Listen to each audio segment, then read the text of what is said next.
Warning. Our YouTube channel and its videos may contain scenes, language, and content that may not be appropriate for all audiences. These videos include surveillance footage, undercover pursuit of suspects, actual police and rescue operations, and fearless confrontations. If you do not approve of the content, please do not watch our videos. If you wish to continue, we strongly advise that you proceed with caution. Viewers' discretion is advised.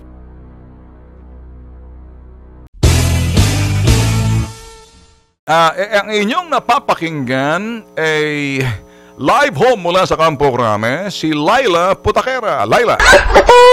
Alright, Laila, kumusta ka na?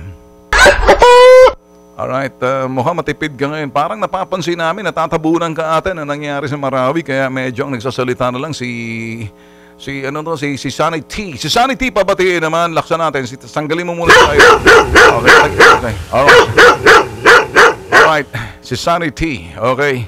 Si Sunny T, sinasabi niya si Duterte raw ay masyadong nangangati na rong ewan kung anong nasa utak nito, nangangati na talagang mag-declare ng martial law. Yung ba, sabi mo, Sunny? Mga ka-joker mo dyan. Kasi kanya.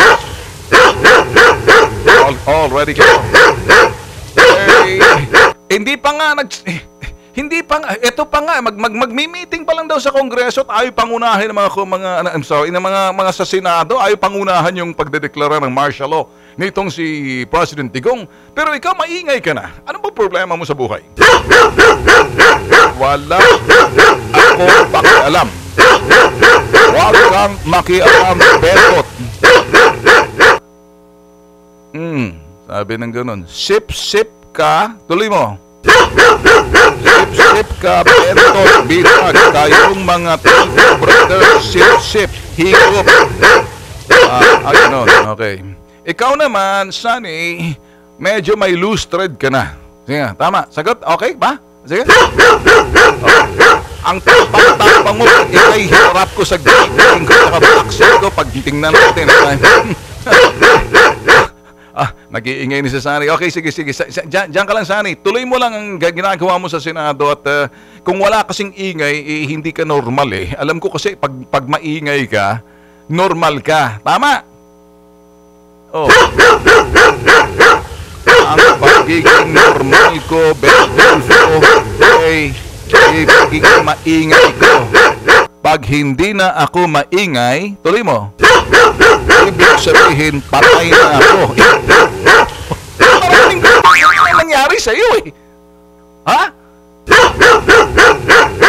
Kaya, ang mission ko, nabuhay ako sa mundo maingay. Bagsakin ang kasalukuyang administrasyon. Tuloy mo lang. Walang tamang ginagawa ang administrasyon ni Duterte. Yan martial law, yan lalong lalaking ulo ng presidente mo, Bentulfo. Taro! Ikaw naman. Ano naman bakit ang tahimik ng sa Campo Crame? Ano ba yung nangyari dyan kay Laila? Ikaw naman. Wala ka nang say. Bakit? Ay, kung mag-martial law, di lalong yari ka. Hindi naman ganon.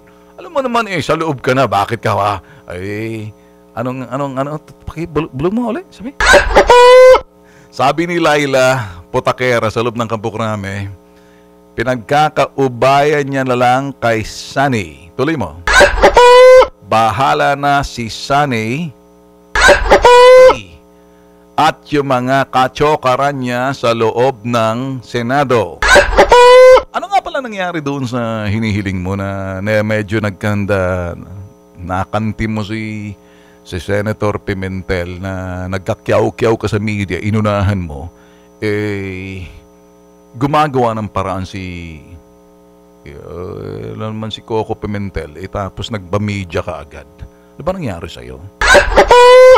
Tuloy mo lang. Bakit matipid ka ngayon magsasaanggan? Tuloy mo.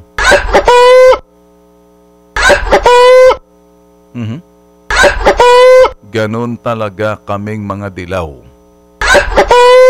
Ang gusto namin ay ingay agad para hindi na makabuelo yung mga nasa administrasyon. Okay.